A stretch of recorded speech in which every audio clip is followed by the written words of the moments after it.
প্রিয় মুসলমান ভাইরা আমার, খাদিজাতুল কুবরা রাদিয়াল্লাহু তাআলা আনহা যেমন চারিত্রিক পবিত্রতার ক্ষেত্রে উচ্চ পর্যায়ের চরিত্রওয়ালা ওয়ালি মহিলা ছিলেন, তেমন ধন সম্পদের দিক থেকে আল্লাহ পাক রব্বুল আলামিন তাকে অনেক বড় বানিয়েছিলেন। ধনাঢ্য মহিলা ছিলেন, স্বামীর পরিত্যক্ত সম্পত্তির ভাগও পেয়েছিলেন এবং পৈতৃক সম্পত্তির ভাগও পেয়েছিলেন। দুই সম্পত্তি মিলায়া সে অনেক টাকা পয়সার মালিক ছিল। কিন্তু উম্মুল মুমিনিন খাদিজাতুল কুবরা রাদিয়াল্লাহু তাআলা আনহা আল্লাহর রাসূলের বৈবাহিক দাম্পত্য জীবনে আসার আগেই তিনি তার ধন সম্পদ থেকে প্রচুর পরিমাণ দান সদকা প্রচুর পরিমাণে করতেন। সুবহানাল্লাহ, প্রচুর পরিমাণে দান সদকা করতেন।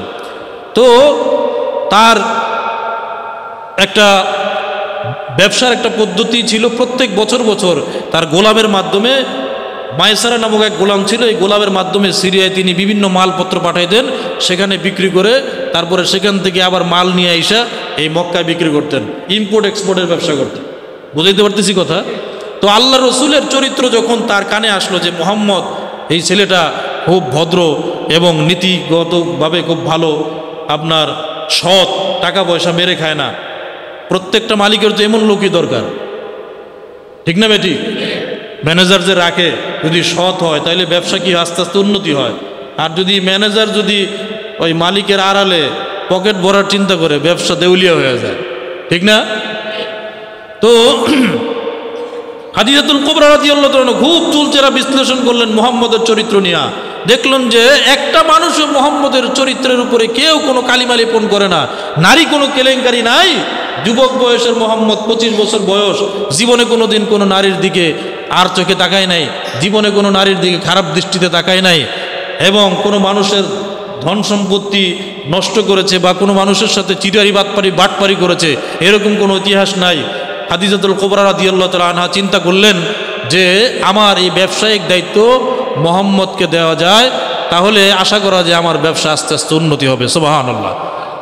এই চিন্তা চেতনা নিয়ে আল্লাহর নবীর কাছে প্রস্তাব দেওয়া হলো যে মুহাম্মদ, আপনি যদি আমার এই ম্যানেজারের দায়িত্ব পালন করেন, আমার ব্যবসা দেখভাল করেন, তাহলে আপনাকে যেই পরিমাণ ব্যবসা করে যেই পরিমাণ মুনাফা আমি অর্জন করব, অন্য মানুষকে যে বেতন দিতাম তার চেয়ে দ্বিগুণ আপনাকে দেওয়া হবে। সুবহানাল্লাহ। আল্লাহ রাসূল সাল্লাল্লাহু আলাইহি সাল্লাম খাদিজার প্রস্তাবে রাজি হয়ে গেল। কারণ নিজ হাতে কামাই করা, নিজ হাতে জীবিকা নির্বাহ করা, এটা আল্লাহ রাসূলের একটা অন্যতম সুন্নত।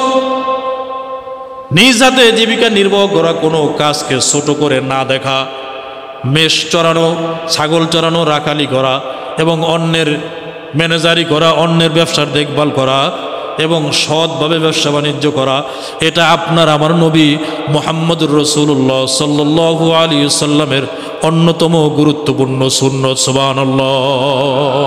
তিনি রাজি হয়ে গেলেন, ঠিক আছে আমি আপনার ব্যবসা বাণিজ্য দেখভাল করব। আল্লাহ রসুলকে মালপত্র নিয়ে সিরিয়ার দিকে পাঠানো হলো, সাথে গোলাম মায়সারাকে সহযোগী হিসাবে, আল্লাহ রসুলের খাদেম হিসাবে, সেবক হিসাবে দেওয়া হলো। এই গোলাম মায়সারা খাদিজার গোলাম ছিল। তো সিরিয়ার পথে রওনা হলো। প্রতিমধ্যে সিরিয়ায় ঢোকার আগে একটি গাছের নিচে আল্লাহ রসুল সাল্লাল্লাহু আলাইহি সাল্লাম কিছুক্ষণ অবস্থান করছিলেন। দূরে একটা পাদ্রীর উপাসনালয়, খ্রিস্টানদের গির্জা। তো মায়সারা সেখানে আল্লাহ রসুলকে রাইখা খ্রিস্টানদের গির্জায় গেছে কিছু খাওয়ার জন্য। তো সেই ওইখানকার একজন পাদ্রী, নাম হলো আপনার নাস্তুরা। এই নাস্তুরা নামক পাদ্রী দূর থেকে দেখলো ওই গাছের নিচে একটা যুবক বসা। জিজ্ঞেস করা হলো এই যুবকটাকে। মায়সারা বলল সে আমার সাথে আসছে, মক্কার একজন সম্ভ্রান্ত যুবক। নাস্তুরা বলে আজও পর্যন্ত আমাদের নবী ঈসা আলাইহিস সালাম, ঈসা ইবনে মারিয়াম, সে এই গাছের নিচে বসেছিল, তারপরে আজও পর্যন্ত কোনো মানুষ এই গাছের নিচে বসে নাই। ইনজিলে লেখা আছে এই গাছের নিচে একজন ব্যক্তি বসবে, সে হবে আখিরি জামানার নবী মুহাম্মদুর রাসূলুল্লাহ সাল্লাল্লাহু আলাইহি সাল্লাম। সুতরাং আমি বুঝতে পেরেছি তার ভিতরে নবুয়তের নিদর্শন পাওয়া যায়। এই লোকটার বাড়ি কোথায়? বলে মক্কায়। কোন বংশের? কুরাইশ বংশের। পিতার নাম কি? আব্দুল্লাহ। মাতার নাম কি? আমেনা। ও ঠিক আছে, ইনজিলের সাথে মিলে গেল। এবার নাস্তুরা বলে মায়সারা, আমি তোমাকে সুসংবাদ দিলাম, অচিরেই এই বালকের উপরে, এই যুবকের উপরে আল্লাহর পক্ষ থেকে ওহী অবতীর্ণ হবে। সেই আখিরি জামানার নবী, শেষ নবী হিসেবে দুনিয়াতে পরিচিতি লাভ করবেন। সুবহানাল্লাহ। এবার নাস্তুরা এই ভবিষ্যৎবাণী শোনার পরে মায়সারা আল্লাহ রসুলের দিকে আলাদা নজর করলেন। দীর্ঘ 1 সপ্তাহ পর্যন্ত সিরিয়ায় ব্যবসা বাণিজ্য করলো। ব্যবসা বাণিজ্য এত পরিমাণ উন্নত হলো, প্রত্যেকবার যে পরিমাণ ব্যবসা করে মুনাফা অর্জন করলো, কিন্তু আল্লাহর রসুলের বরকতে সেই মালামালের মধ্যে সেইবারের ব্যবসায় এত পরিমাণ লাভবান হলো, খাদিজার জীবনে এত পরিমাণ লাভবান হয় নাই। সুবহানাল্লাহ, দ্বিগুণ পরিমাণ লাভবান হলো। আবার যখন প্রতিমধ্যে আসতেছিল, অনেক লম্বা ঘটনা, সংক্ষিপ্ত আকারে আপনাদেরকে বলছি, যখন আপনার আসতেছিল ফিরতি পথে এক পাহাড়ের পাশ দিয়ে, যখন মাইসারা আল্লাহ রসুলের পশ্চাৎ গমন করতেছিল, আল্লাহ রসুলকে অনুসরণ করতেছিল, প্রচণ্ড রোদ, আল্লাহ রসুল সাল্লাল্লাহু আলাইহি সাল্লাম প্রচণ্ড রোদ দিয়ে আসতেছেন, উটের পিঠে বসা। মাইসারা খেয়াল করলো যে আল্লাহর রসুলের মাথায় কোনো রৌদ্র লাগে না, 2 জন ফেরেশতার পাখা দিয়া ডানা দিয়া আল্লাহর রসুলকে কুদরতিভাবে ছায়া প্রদান করছে। পাথরগুলো আল্লাহর রসুলকে সালাম দিতেছে, আসসালামু আলাইকা ইয়া রাসূলুল্লাহ। মনে হইতেছে পাহাড়গুলো সবগুলো সেজদা মনত হয়ে গেছে, গাছগুলো আল্লাহ রসুলকে সেজদা দিতেছে, আল্লাহ রসুলকে সম্মান প্রদর্শন করতেছে। মাইসারা বলে, আমার বুঝতে বাকি নাই, সে সাধারণ কোনো যুবক নয়। যাই হোক, খাদিজার কাছে গিয়ে পৌঁছলো, সব ঘটনা সবিস্তারে বলা হলো। খাদিজা বলে, মাইসারা রে, তুমি যে ঘটনাগুলো বললা, এই ঘটনাগুলো আমি আগে থেকেই আজ করতে পেরেছিলাম, এই ঘটনাগুলো আমি আগে থেকেই উপলব্ধি করতে পেরেছিলাম। সুবহানাল্লাহ। খাদিজা বলে, যখন তোমাদের আসার সময় হলো, আমি আমার বাড়ির জানালা দিয়ে তাকায়াছিলাম, যখন মুহাম্মদকে দূর থেকে দেখা যায়, আমিও তখন খেয়াল করলাম ভালো গভীর নজর দিয়ে তাকায় দেখলাম এই যুবক মুহাম্মদের উপরে কে যেন ছায়া দিতেছে। খাদিজার আলাদা আল্লাহ রসুলের প্রতি একটা সুপ্ত ভালোবাসা, সুপ্ত অনুভূতি, সুপ্ত একটা টান, একটা আকর্ষণ, এটা তৈরি হলো।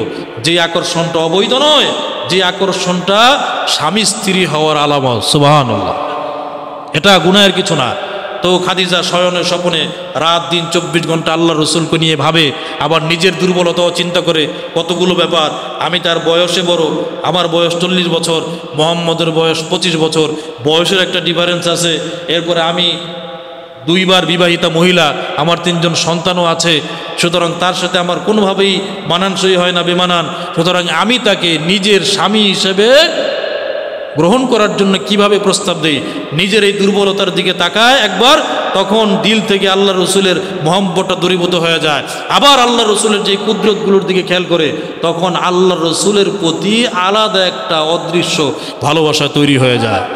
এই দুদুল্যমান অবস্থায় তিনি খুব অস্থির হয়ে গেলেন, পেরেশান হয়ে গেলেন। তিনি তার একনিষ্ঠ একজন আত্মীয়, মহিলা আত্মীয়, নাম তার নাফিজা, তার কাছে সবিস্তারে খুলে বলল যে আমি তো মুহাম্মদকে এরকম স্বামী বানানোর জন্য মন থেকে ভালোবেসে ফেলেছি।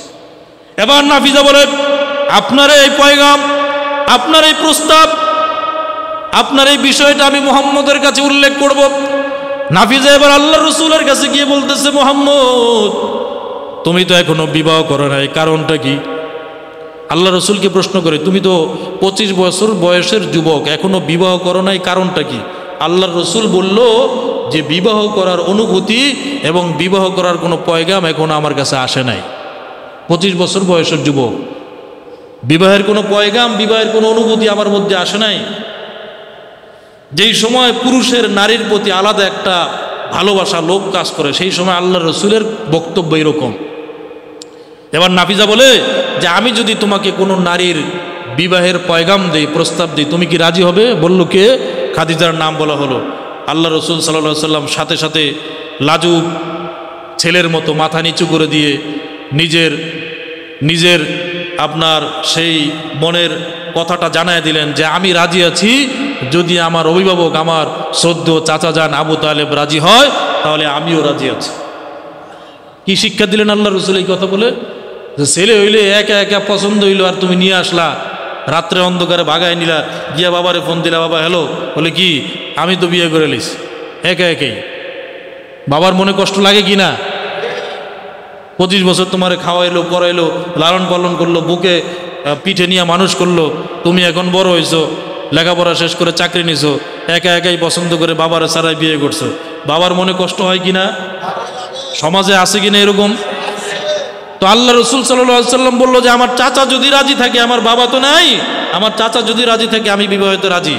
চাচাকে প্রস্তাব দেওয়া হলো, সেও বলল হ্যাঁ আমিও রাজি, কারণ মোহাম্মদ এতিম মানুষ, তার একজন গার্জিয়ান দরকার, সুতরাং খাদিজাকে আমার ভাতিজার স্ত্রী হিসেবে আমি গ্রহণ করতে রাজি। যাই হোক, তার খাদিজার চাচাতো ভাই ওয়ারাক ইবনে নওফল, অনেক লম্বা ঘটনা, প্রস্তাব দেওয়া হলো, পারিবারিকভাবে অ্যারেঞ্জ ম্যারেজের মাধ্যমে বিবাহ শাদী হলো। বিবাহ শাদী হওয়ার পরে আল্লাহর রসুলের বয়স 25, খাদিজার বয়স 40। কত বছর? 40 বছর বয়স। আবার 3 জন সন্তানের মা। 40 বছর বয়স্কা মহিলা, যুবক না বৃদ্ধা? বুঝাইতে পারি না কথা। 40 বছর বয়স্কা মহিলা, যুবক না বৃদ্ধা? বৃদ্ধা মহিলা, মধ্যবয়স্কা মহিলা, ঠিক না? ঠিক। তো আল্লাহ রসুল সাল্লাল্লাহু আলাইহি সাল্লাম এই মধ্যবয়স্কা মহিলা নিয়ে নিজের যৌবনের গুরুত্বপূর্ণ জীবনটা পার করে দিয়েছেন খাদিজাকে নিয়ে, সুবহানাল্লাহ।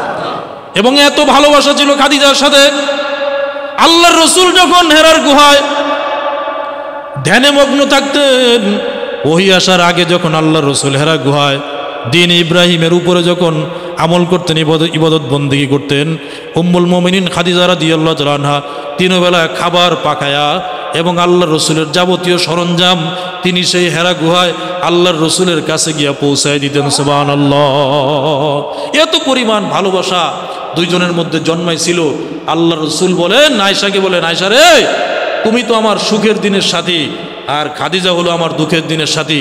যেই সময় আমার কেউ ছিল না, আমার খাদিজা আমাকে সমস্ত বিপদ আপদের ক্ষেত্রে তিনি আমার পিছনে ঢাল হয়ে দাঁড়িয়েছিলেন।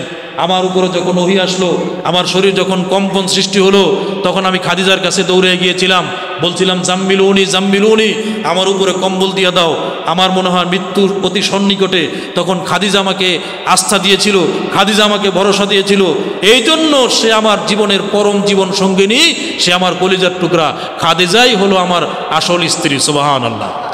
আর এই নামের কারণেই সেই জমানার একজন খানদানি মহিলা, ধনাঢ্য মহিলা এবং তৎকালীন জমানার সবচেয়ে উন্নত চরিত্রা এবং চরিত্রবতী একজন মহিলার সাথে রাসূলুল্লাহ সাল্লাল্লাহু আলাইহি সাল্লামের বিবাহ সম্পাদন হয়েছিল, সুবহানাল্লাহ।